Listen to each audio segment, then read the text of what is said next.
Szia, szia! Engem Biankának hívnak, és ez pedig a kezdőhorgoló videósorozatom, amelyben virtuális módon szeretném neked megmutatni, hogy hogyan is kezd neki a horgolásnak, és mik a horgolás alapjai. Szeretném, hogyha ez a videósorozat lehetővé tenni, hogy online módon a videóim követésével meg tud tanulni az alapöltéseket, és aztán otthon magabiztosan tud gyakorolni, és meghorgolni azt, amit te igazán szeretnél. Az előző alkalommal megmutattam neked azt, hogy milyen kellékekre van szükséged ahhoz, hogy neki tudj kezdeni a munkának, illetve megmutattam a horgolás egyik alapöltését, a láncszemöltést. A mai alkalommal, amit meg szeretnék neked mutatni, az a single crochet, avagy a rövid pálca. Ez tulajdonképpen egy olyan öltés, amit mind ruhák, textilek horgolásánál, mind pedig a horgolt figurák, tehát az amigurumi figurák horgolásánál alkalmazhatsz.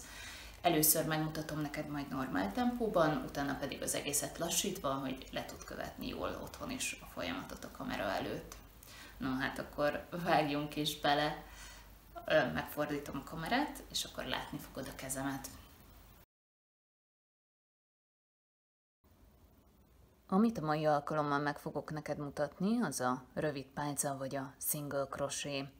Ahogy ezt az előző alkalommal is mutattam, a láncszem alapvetően a kiindulási pontja a horgolásodnak, hogyha síkban horgolsz, és érdemes mindig azt szem előtt tartani, hogyha csak a mintád nem kéri, akkor oda-vissza haladsz a munkádban, mindig jobbról balra, és amikor a sor végére érsz, akkor megfordítod a munkádat úgy, hogy ismét jobbról balra tudj haladni.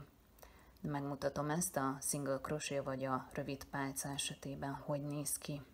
Szóval, amikor horgolsz, akkor egymásra építed a horgolt sorokat. Úgy képzeld el ezt az egészet, mint egy építkezést, tehát téglafalakat húzol egymásra. És ahhoz, hogy a megfelelő magasságú téglafalat fel tud húzni, a sorok végén mindig kell egy úgynevezett magasítást készítened a munkádra, ami tulajdonképpen láncszemek horgolását jelenti. Mindjárt megmutatom, hogy hogy is néz ki ez a gyakorlatban. Egyelőre most azt mutatom meg, hogyha single crochet, avagy rövid pálcát horgolsz, akkor a láncszemsorod végén ki kell hagynod egy darab V betűt, vagy egy darab láncszemet. És nem az első láncszembe horgolsz, hanem a következőbe pont úgy, mint a kúszószemnél. És maga az öltés is nagyon fog hasonlítani a kúszószemre, de mindjárt meg is mutatom, hogy hogy néz ki. Tehát fogod a horgolótűdet, és a V betűd, itt a szem, ez, a V betűdnek a felső szárába beleszúrod a tűdet, ahogy már korábban is mutattam, hátulról előre ráhajtasz egyet a horgolótűdre, a pálcádra, és áthúzod a horgolótű fejével a fonalat a hurkon, és így keletkezik kettő. Eddig ugyanolyan, mint a kúszószem, vagy a slip stitch. Viszont most fogod magad, és ahelyett, hogy a bal oldalit áthúznád a jobb oldalin, még egyszer rákanyarítasz, ráhajtasz egyet a horgolótűdre, és most nem egy, hanem 2 darab hurkon húzod át a fonaladat a horgolótűddel, és így készül a rövid pálca. Na most, hogy melyik a következő szem, amelybe öltened kell, azt onnan látod, hogyha picit széjjelebb nyitod a szemeket, akkor látod, hogy ebben már dolgoztál, ebben van 2 darab hurok is, itt van 1, 2, és ez itt a láncszemed egyébként, amiben beleöltöttél, tehát a következő szem, az ez lesz. Itt egy V betűt formáz, itt látod, ez az egyik szára, ez pedig a másik szára, és a felsőbe kell öltened. Tehát beleszúrod a felső láncszembe a horgolótűdet, hátulról előre hajtasz rá egyet, horgolótű fejével, amit ilyenkor érdemes egyébként oldalra tartani, áthúzod a fonaladat, és még egyszer ráhurkolsz egyet, és áthúzom mind a kettőn. Most megmutatom az egészet lassítva.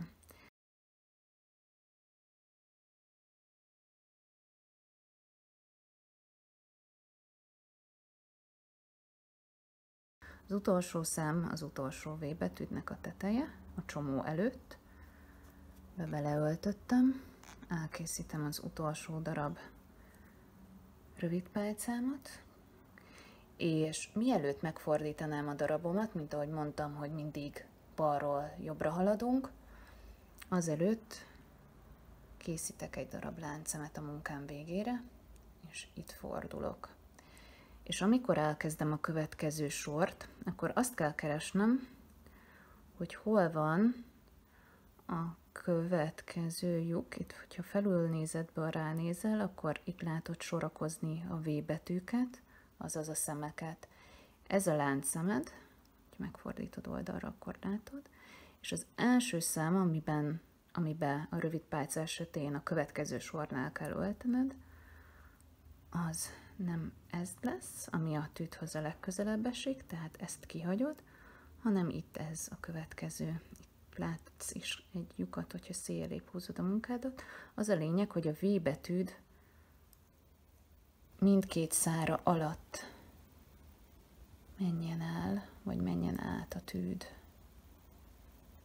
Tehát itt elkészítetted a 2 darab murkot, még egyszer ráhúzod a tűdet, és áthúzod mind a 2-n.